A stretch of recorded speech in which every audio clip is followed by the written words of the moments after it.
At a liquidation auction inside Carter Dynamics headquarters, CEO Madison Blake tossed 6 burned-out motors at Ryan Cole as a public joke, while the entire boardroom laughed along with her. Ryan was nothing more than a struggling single father, a man who had already lost his workshop, his reputation, and almost every shred of hope he had left. But when he pried open the scorched casing of the first motor that night, he uncovered an engineering secret that had been buried for years. From that pile of scrap metal, a $500 million empire began rising in complete silence. Stay until the end, because the cruelest joke of all was about to set up a reckoning nobody saw coming. The auction floor inside Carter Dynamics headquarters in Detroit had the cold polish of money that never had to explain itself. Crystal pendant lights hung over rows of folding chairs filled with small contractors, independent engineers, and scrap buyers hoping to scoop up decommissioned equipment for pennies on the dollar. The air smelled faintly of machine oil and expensive cologne, 2 worlds pretending to share the same room for one afternoon. Ryan Cole sat near the back in a jacket that had seen better winters, his boots stained with the permanent dark patina of motor grease. He had not come to be noticed. He had come because his rented workshop was 3 months behind on rent, and a handful of working industrial motors could be the difference between staying open and locking the door for good. Madison Blake entered the way she entered every room she owned, which was every room she had ever been in since she was 26 years old. She knew exactly who Ryan Cole was, because everyone in that part of the industry eventually learned his name, usually as a cautionary tale rather than a compliment. He was the engineer who had once worked in advanced drive-fun train research, the one who got blamed for a fire that ended his career before it had truly started. To Madison, his presence in that auction room was not a coincidence worth ignoring. It was an opportunity, a chance to remind her board and her partners exactly what happened to people who failed at Carter Dynamics. She watched him from across the room the way a cat watches something it already considers caught. Ryan had raised his hand for a modest lot of small industrial motors, units that still had a few years of honest work left in them. Madison cut in before the auctioneer could finish the sale, her voice smooth and amused as she redirected attention toward a different lot entirely. 6 enormous motors were wheeled in on a flatbed cart, their casings scorched black, their housings streaked with rust and the kind of damage that suggested a fire long ago. She announced, loudly enough for the cameras near the back wall to catch it, that this lot was perfect for a man who specialized in fixing things nobody else wanted. The room laughed in the particular way. Rooms laugh when the powerful person in it has just given permission to mock someone safely. The gavel came down on a sale price of $1, and Luke's Grant, standing near Madison's shoulder, added that Ryan could always use the burned-out shells as dinner tables back at his shop. More laughter followed, sharper this time, the kind designed to leave a mark rather than simply pass the time. Ryan said nothing in his own defense because he had learned years earlier that defending himself in rooms like this only fed the appetite of the people laughing. Instead, he studied the 6 motors with the quiet, total attention of a man who had spent his whole life reading machines the way other people read faces. Something on the casing of the nearest unit caught his eye, a small stamped symbol nearly erased by soot and time. He had seen that exact mark once before on a classified design document buried so deep in his memory he had almost convinced himself it never existed. He signed the transfer paperwork while the laughter in the room was still settling, his pen moving steadily despite the heat rising in his chest. Madison believed in that moment that she had handed Ryan Cole nothing more than a cruel joke wrapped in scrap metal. She turned back to her board members, already moving on to the next lot, already forgetting the small tired man at the back of the room. Ryan wheeled the 6 burned motors out of the building and loaded them onto a borrowed trailer, the cold evening air doing little to cool the slow burn under his collar. No one in that gleaming room understood what they had just given away. Carter Dynamics had handed the man they once destroyed the first 6 keys to an empire none of them could yet imagine. Ryan had not always been the man people pointed at and laughed about. Years earlier, he had been one of the most promising engineers inside Carter Dynamics' advanced drivetrain division, the kind of mind that senior staff quietly relied on when a problem refused to behave.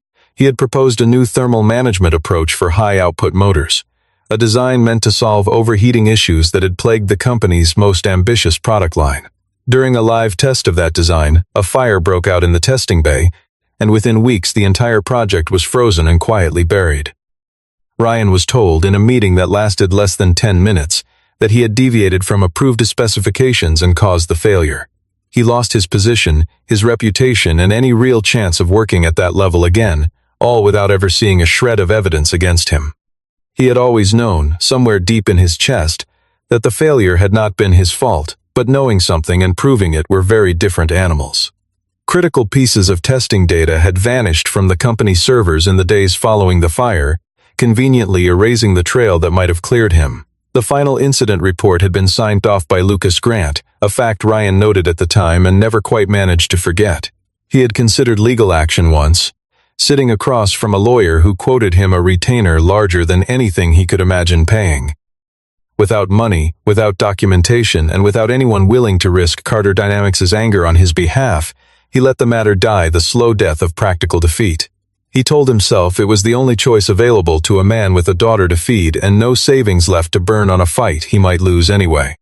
What remained for Ryan was a small rented workshop on the edge of town, where he repaired industrial pumps, generators, and aging motors for farms and small manufacturers who could not afford anything fancier. The work was exhausting and the margins were thin, but he kept his word to every customer who walked through the door, and that mattered to him more than most people understood. He no longer dreamed of recognition or a return to the world that had discarded him so easily. He wanted something smaller and in its own way harder to hold on to, a quiet, steady life and a roof that stayed over his daughter's head. A single photograph of the two of them sat on the corner of his workbench, half hidden behind a stack of invoices, never discussed, always present. He worked late most nights not because the work demanded it, but because every extra hour meant one more brick in the wall he was building around Hannah's future. The humiliation in that auction room had stung, but it had not broken him because very little could break a man who had already survived losing everything once before. What stayed with him on the drive home was not the laughter, or Lucas Grant's cheap joke about dinner tables. It was the small stamped symbol hidden under the burned paint, a mark he was almost certain belonged to a classified prototype line that officially never existed. He suspected, even before he had a chance to confirm it, that Madison Blake had no idea what she had just handed him in front of her own board. Rain began falling as he pulled the trailer into the alley behind his shop, the kind of cold spring rain that made everything feel heavier than it was. Neighbors peered out from behind curtains, certain the man hauling 6 dead motors through the storm had finally lost what little sense he had left. Ryan switched on the single overhead light in his workshop and guided the first motor onto the lift table with careful patience of a surgeon rather than a scrap dealer. He ran his palm along the scorched casing, feeling for the ridges and welds that told the story machines could never speak aloud. Under his breath, almost too quiet to hear over the rain hammering the tin roof, he said that if the symbol meant what he thought it meant, Carter Dynamics had just made the worst mistake of their corporate history. He did not yet know how right he was, or how far the consequences would travel. He only knew that something about those 6 burned shells refused to sit quietly in the corner of his shop like ordinary scrap. For the first time in years, Ryan Cole felt something close to purpose stirring underneath the exhaustion. The next morning he began stripping the first motor down to its bones, expecting little more than confirmation of what everyone else assumed. A dead, worthless hunk of metal fit only for the recycling yard. The outer casing crumbled away easily, revealing copper windings snapped in several places and bearings shattered beyond any reasonable repair. An untrained eye would have stopped there and called the unit a total loss without a second thought. Ryan kept going, because something about the welding pattern beneath the damage looked far too precise for mass production work. The seams were hand-finished, not stamped out by a factory line, the kind of careful craftsmanship reserved for prototypes rather than commercial inventory. He set the casing aside and reached for a loop, the same one he had used years earlier in a laboratory he had once been proud to walk into. Closer inspection revealed details that made his pulse quicken in a way it had not done in a very long time. The rotor core bore a serial code that had been deliberately ground down, though not thoroughly enough to erase it completely under magnification. A layer of insulating material lined the casing's interior, a compound Ryan recognized immediately as something Carter Dynamics had never used in any motor sold to the public. The cooling channel pattern, a spiral design intended to pull heat away from the core more efficiently than standard straight vents, was unmistakably his own idea from years before. Tucked near the base of the housing sat a small thermal sensor, miraculously intact despite the fire damage surrounding it. None of these details belonged in a motor destined for the scrap heap. They belonged in a research prototype someone had tried very hard to make disappear. Memory came rushing back to Ryan in pieces, the way memory often does when the right key finally turns in the right lock. Years before the fire that ended his career, he had proposed a new generation industrial motor capable of cutting energy consumption by nearly 40% compared to anything on the market. The project had been shelved immediately after the accident, with company leadership publicly declaring the design too dangerous and impractical to ever commercialize. Yet here, sitting on his workbench, was undeniable physical proof that someone inside Carter Dynamics had continued developing that very design long after Ryan had been pushed out the door. The implications settled over him slowly, like fog rolling across a familiar field at dusk. If the company had truly believed his work was worthless, there would have been no reason to keep testing it in secret for years afterward. By the time Ryan had finished examining all 6 units, a pattern emerged that no auctioneer or laughing boardroom could have predicted. These were not 6 identical failures destined for the same fate. They were 6 distinct experimental branches of a single evolving design, each one testing a different piece of the puzzle. The first motor had been built to test rotor geometry, the second to test rare earth magnet placement, and the third to test advanced cooling architecture. The fourth carried experimental sensor arrays, the fifth housed a custom control unit, and the sixth tested an entirely new casing alloy. Individually, they were broken curiosities, but together, properly understood, they represented something close to a complete blueprint for a motor far ahead of anything currently sold by Carter Dynamics or anyone else in the industry. The tension of that discovery sharpened considerably when Ryan found a small data drive lodged inside the burned control unit of the fifth motor, half melted but possibly not entirely dead. He had no idea yet whether the data could be recovered, and he understood immediately what it would mean if Carter Dynamics realized that drive still existed.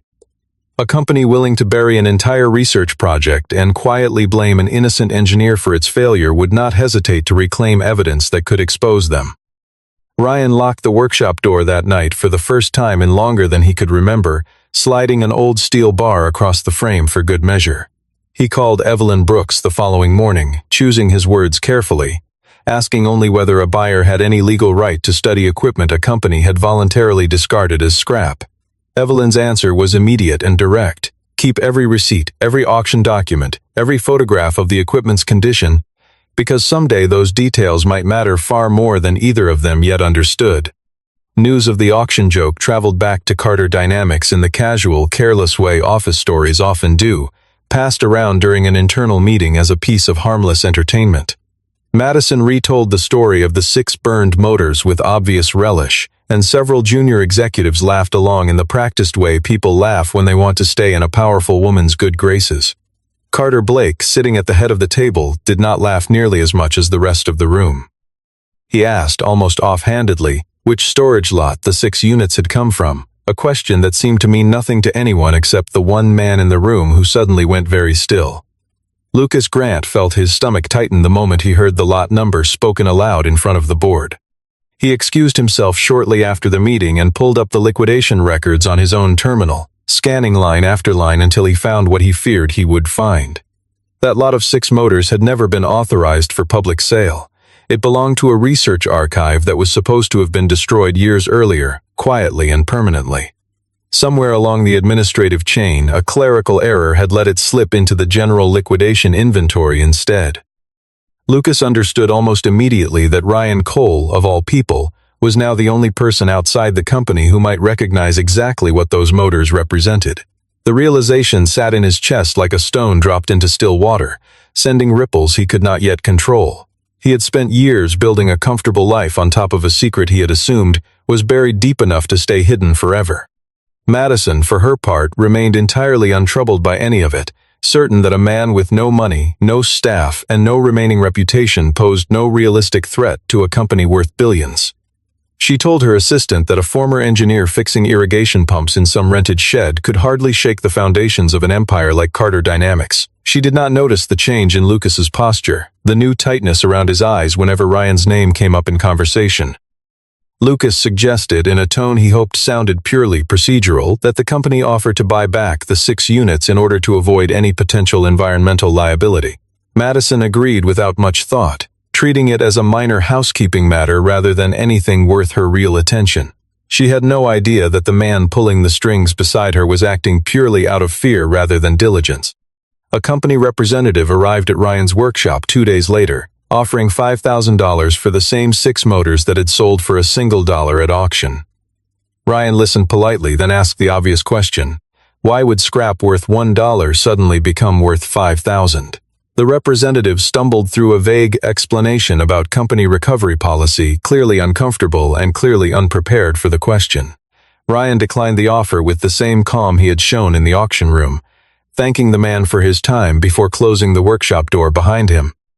The moment he was alone again, he understood with total clarity that he had stumbled onto something the company badly wanted back. He moved the 6th motor to a small secondary storage unit across town that same evening and sent copies of every photograph, every invoice, and every disassembly note to Evelyn for safekeeping.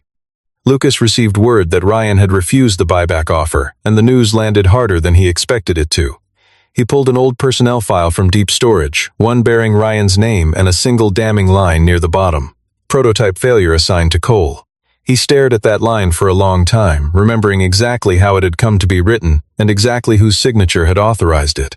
If Ryan somehow managed to recover usable data from those scorched units, the carefully constructed story Lucas had told for years might finally start to unravel. For the first time since the accident, he felt something closer to real fear than mere professional annoyance. He had built an entire career on top of a lie that he had assumed no one would ever be in a position to challenge. Back at his workshop, Ryan approached the 6 motors with the discipline of a man who understood that rushing now could ruin everything he had already uncovered. He refused to dive straight into repairs, choosing instead to sort the units by function and chart his findings on a handwritten board nailed to the workshop wall. Each motor, damaged as it was, held a piece of a larger answer waiting to be assembled.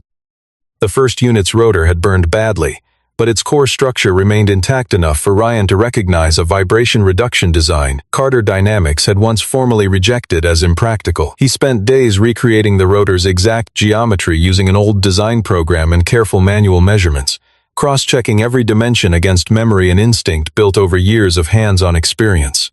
Slowly, painstakingly, a clearer picture of the original engineering intent began to take shape under his hands. The second motor held rare earth magnets cracked from heat exposure but still arranged in a configuration Ryan had never seen used commercially. The magnetic field alignment was designed specifically to minimize energy loss during operation, a detail that could translate into a meaningful efficiency advantage over anything currently sold in the industrial market. The third motor's cooling system had failed catastrophically, but the failure told its own story once Ryan traced the cause back to its source. The fire years earlier had not resulted from his original thermal design at all. It had resulted from Carter Dynamics quietly substituting a cheaper insulating material that fell well below the standard his proposal had called for. It was the first concrete piece of evidence suggesting he had been blamed for a failure caused entirely by someone else's cost-cutting decision. He sat with that realization for a long while, feeling something between vindication and quiet, controlled anger settle into his chest. The fourth motor still carried partial sensor logs, fragments Ryan managed to recover after long nights of careful, patient work under a magnifying lamp. The data showed the unit had registered a clear overheating warning moments before the fire occurred, a warning that should have triggered an automatic shutdown. Someone, somewhere in the system, had manually overridden that warning before the failure happened. The fifth motor's control unit had been the hardest to save, its casing nearly fused shut by heat, but Ryan eventually managed to extract a working memory chip from its core. Buried in the recovered code was an internal signature that did not belong to him, a digital fingerprint left behind by whoever had accessed the override controls that night. The sixth motor's outer shell used an experimental alloy expensive enough that no company would have wasted it on a project they genuinely considered worthless and abandoned. Late one night, surrounded by disassembled parts and the low hum of an old space heater, Ryan looked down at his own hands, stained black with grease in a way that had become almost permanent over the years. He realized with a clarity that felt almost startling that he was no longer simply repairing 6 broken machines. He was reconstructing the very project that had once cost him everything, piece by piece, motor by motor, late into the quiet hours when the rest of the world had stopped paying attention. The 6 units could never run independently of one another, not in their current condition, but Ryan understood he now had enough knowledge to design something entirely new from what he had learned. He wrote 3 words on the workshop board in thick black marker: Coal Drive, version 1. It was a small, almost private gesture, but it marked the first true seed of something that would eventually grow far larger than anyone in that auction room could have ever imagined. Money remained Ryan's most immediate obstacle, since building even a single working prototype required materials he simply could not afford on a repair shop's income. He scavenged usable components from older machines sitting unused in the back of his workshop, and borrowed precision measuring tools from a few loyal customers who trusted him enough to ask no questions. He eventually sold his second vehicle, an old work truck he barely used anymore, to fund the purchase of a proper inverter and insulation material that actually met industry standards. Evelyn visited the workshop in person not long after, finding Ryan surrounded by coils of copper wire, scattered blueprints, and half-disassembled motors stacked along every available wall. She admitted she was worried about him taking on a company with the size and resources of Carter Dynamics. Ryan told her, without drama or anger in his voice, that he was not interested in revenge. He simply wanted the truth to exist somewhere outside his own memory.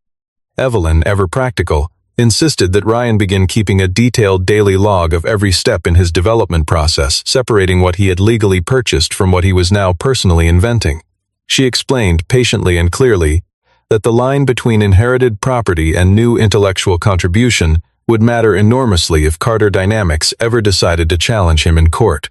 She also began quietly assembling documentation that could one day demonstrate the company had concealed a known design flaw rather than admit fault publicly. The first real test of Coal Drive version 1 did not go smoothly. The prototype shook violently, blew a fuse, and plunged the workshop into total darkness within seconds of being switched on. A few neighbors joked the next morning that Ryan had finally managed to set his own shop on fire after years of fixing everyone else's machines. He laughed along with them because there was nothing else useful to do, and went straight back to work without missing a single day. The second attempt fared only slightly better, the motor managing a full 17 seconds of stable rotation before stalling out completely under load. 17 seconds was nowhere near commercial viability, but it was more than enough time for Ryan to confirm that the efficiency gains he had calculated on paper were holding true in real conditions. He adjusted the cooling channel geometry, replaced a failing sensor, and rewrote the control algorithm late into the night, fueled by little more than black coffee and stubborn determination. Mason Reed arrived for the third test at Evelyn's quiet suggestion, walking into the workshop with the skeptical posture of a man who had been burned too many times by promising ideas that went nowhere. Ryan offered no lengthy pitch or rehearsed presentation. He simply flipped the switch and let the machine speak for itself. Coal Drive version 1 ran clean, stable, and remarkably efficient, consuming far less power than any commercial motor of comparable output that Mason had ever personally tested. Mason said nothing for a long moment, methodically checking and rechecking his own measuring equipment as though expecting to find an error somewhere in the numbers. He asked Ryan to run the test again, and the results held steady, refusing to be explained away as simple luck or coincidence. Something in the older man's expression shifted, the wariness slowly giving way to genuine, careful interest. He asked Ryan directly how much capital it would take to develop a commercially viable version of what he had just witnessed running in front of him. Ryan answered honestly, telling Mason he had already sold off enough of his life once before and had no intention of selling whatever remained of it again.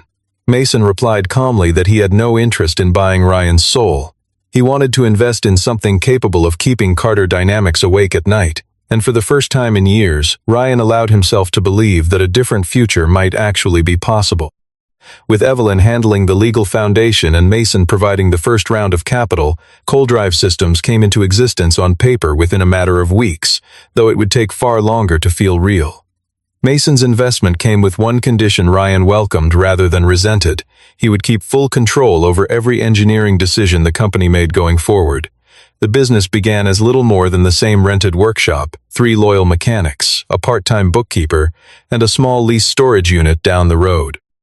Ryan had no interest in building a company that looked anything like Carter Dynamics, with its glass towers and its casual cruelty toward anyone deemed disposable. He built a culture instead around transparency, fair credit for technical work, and a flat refusal to let blame roll downhill onto the people with the least power to push back. That philosophy, simple as it sounded, earned him a loyalty among his small team that no amount of corporate polish could have purchased. ColdDrive's first product did not chase glamour or headlines. Ryan deliberately aimed at small manufacturers, water pumping stations, agricultural operations, cold storage facilities, and mid-sized production lines that larger competitors often overlooked. The advantages were practical rather than flashy. Lower energy consumption, reduced heat output, easier maintenance, and a noticeably longer working life than comparable units on the market. An older packaging plant agreed to test one of the early units after growing tired of its punishing monthly electric bill. Within a single month, the plant's energy costs dropped by a margin large enough to catch the attention of the owner's accountant. Word spread quietly from that one satisfied customer to several others in the surrounding area, the kind of organic growth that no advertising budget could have manufactured faster.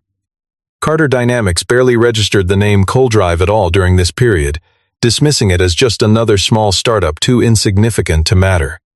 Madison heard the name mentioned once or twice in passing and concluded almost instantly that it represented no real threat to a company of her size and standing. She told her staff that the market segment Ryan was chasing was simply too small to ever touch their major contracts.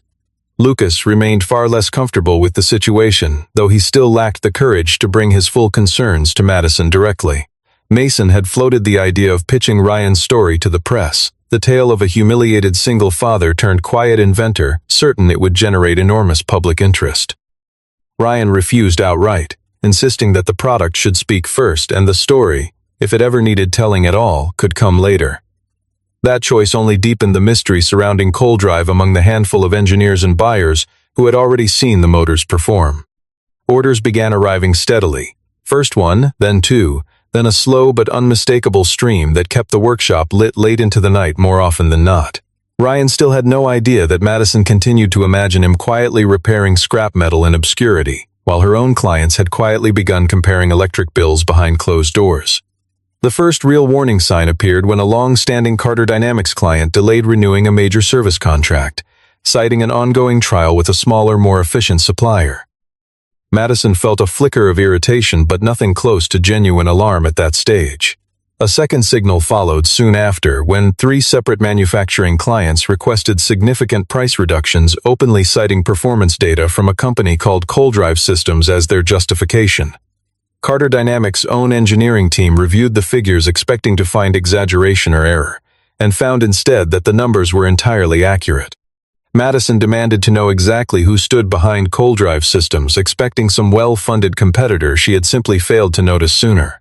When she finally heard the name Ryan Cole, she went silent for several long seconds before forcing out a laugh that carried no real confidence behind it. She could not reconcile the image of the broken, humiliated man from the auction floor with the engineering results now sitting on the table in front of her.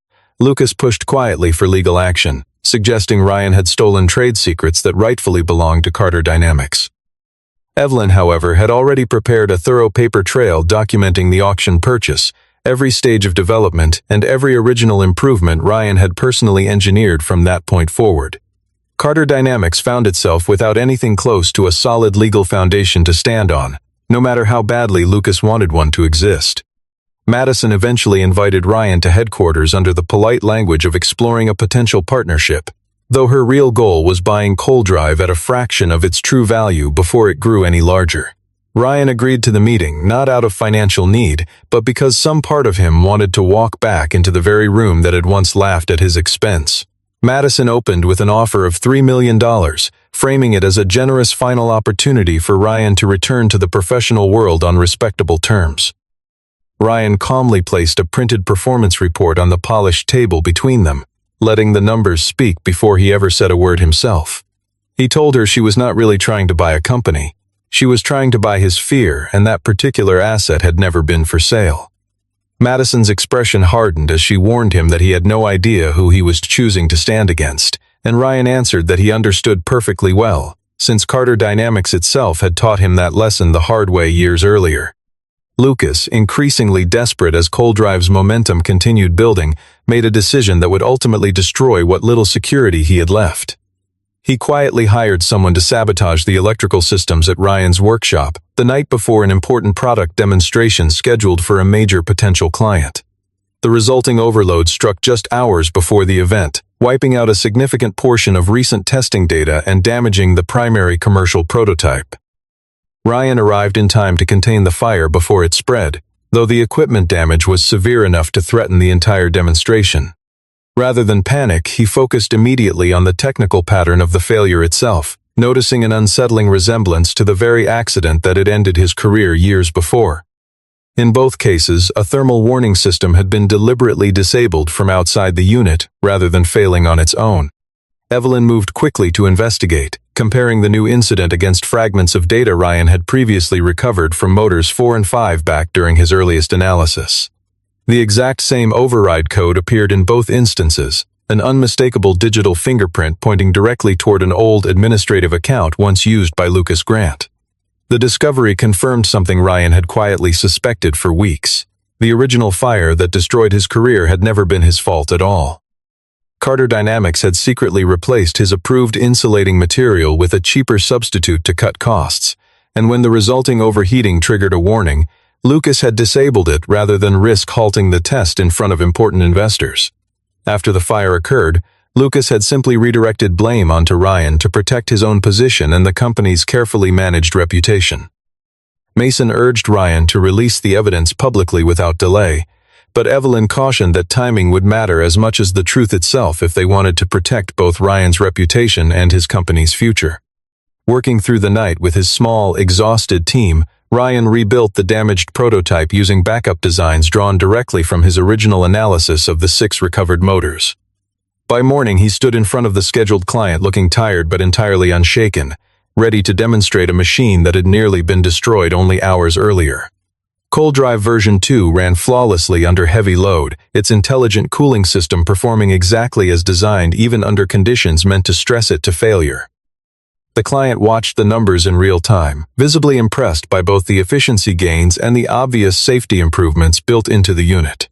Before the demonstration even concluded, a representative from a major logistics company signed a formal letter of intent to purchase Cold Drive motors for an upcoming facility expansion.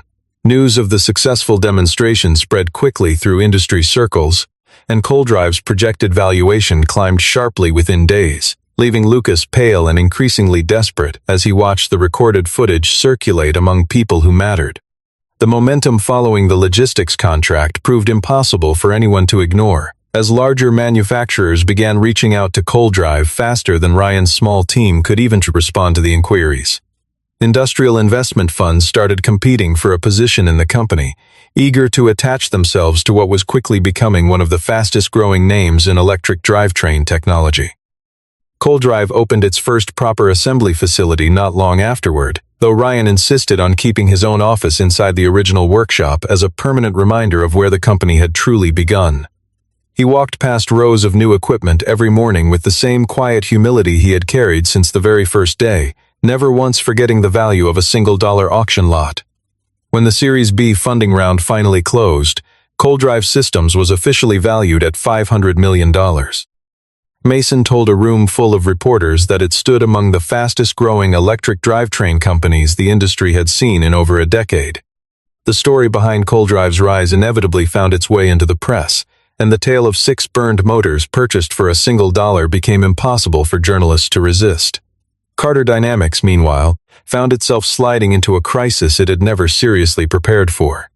Shares dropped sharply as analysts raised uncomfortable questions about the company's stagnant technology and its sudden loss of several long-term clients. The board demanded answers from Madison, forcing her to finally investigate the true origin of the 6 motors she had once tossed at Ryan as a careless joke. Carter Blake admitted, somewhat reluctantly, that an advanced motor research project had indeed existed years earlier before being quietly shelved and ordered destroyed. He confessed he had never fully understood the depth of what Lucas had done to bury the project, nor the extent to which an innocent engineer had paid the price for it. A final, decisive meeting was called, and Madison summoned Ryan to discuss what she insisted on calling a negotiation, though everyone present understood it as something closer to a reckoning. The setting was deliberately familiar, the very same boardroom where Ryan had once stood quietly while an entire room laughed at his expense. This time he entered not as a struggling repairman clutching scrap metal, but as the founder and chief executive of a company now worth more than Carter Dynamics' own quarterly revenue. He needed no dramatic speech to make his presence felt.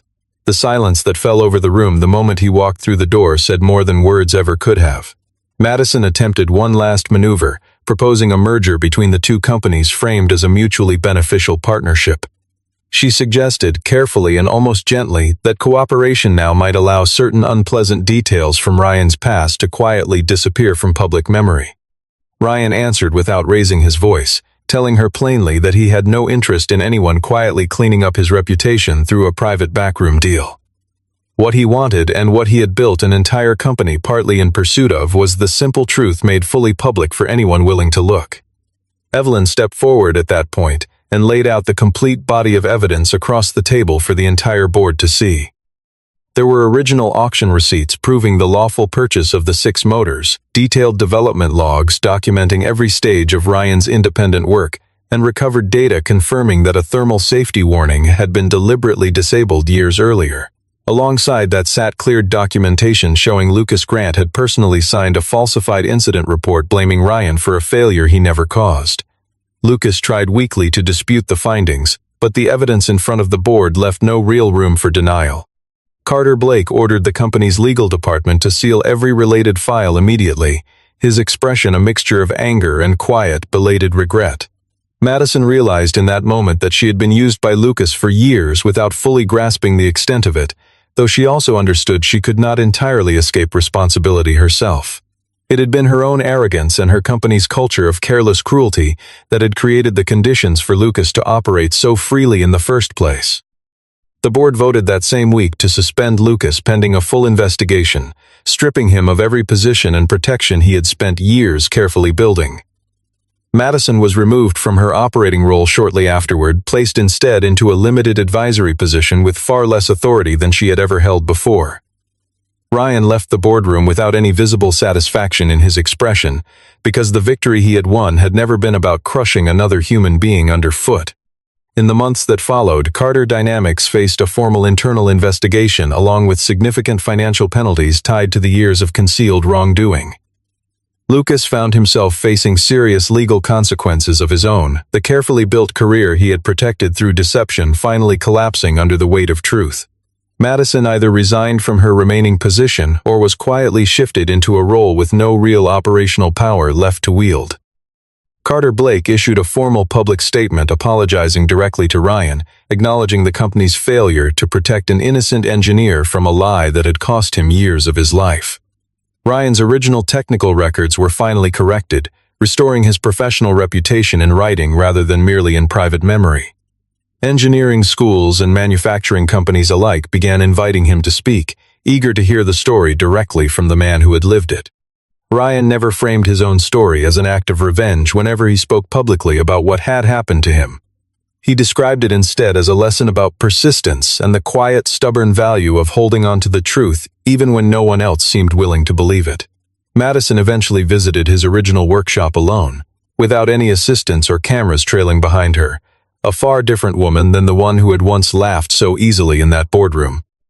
She noticed one of the 6 original motors displayed inside a small glass case near the entrance, positioned not as a trophy but as a quiet reminder of how easily arrogance could blind even capable people to the truth. She apologized to Ryan, and this time the apology carried none of the calculated polish of corporate strategy behind it. She told him she finally understood, in a way she never had before, exactly what her own carelessness had nearly cost another human being. Ryan did not offer forgiveness easily or cheaply, because some wounds deserved more honesty than a single polite sentence could provide. He told her plainly that she had never truly destroyed him, though there had been moments when she came uncomfortably close to convincing him he had nothing left of value to offer the world. Every person, he added, eventually had to decide for themselves whether shame would curdle into cruelty or transform instead into fuel for something better. That evening he returned home later than he intended, pausing briefly at the small photograph still sitting on his desk, the one image of Hannah that had quietly anchored him through every difficult year. He said nothing more about it because some things mattered too much to turn into speeches. The moment passed quietly, the way most of the truly important moments in his life always had. Coldrive's new manufacturing facility hummed steadily with activity, its energy-efficient motors now finding their way into production lines scattered across the country.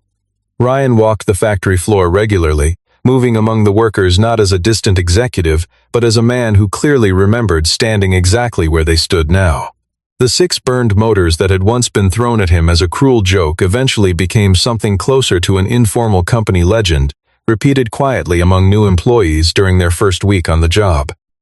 Nothing, it turned out, was ever truly worthless once it landed in the hands of someone willing to look deeper than the surface. No insult, however carefully aimed, could ever outlast a person who simply chose to stand back up afterward.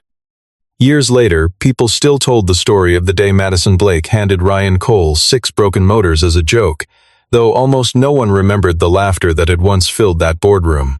What they remembered instead was that from 6 blackened pieces of scrap metal, an overlooked man had built a $500 million empire through nothing more than his own hands, the truth he refused to abandon, and a stubborn, quiet kind of resolve that no amount of ridicule could ever fully extinguish.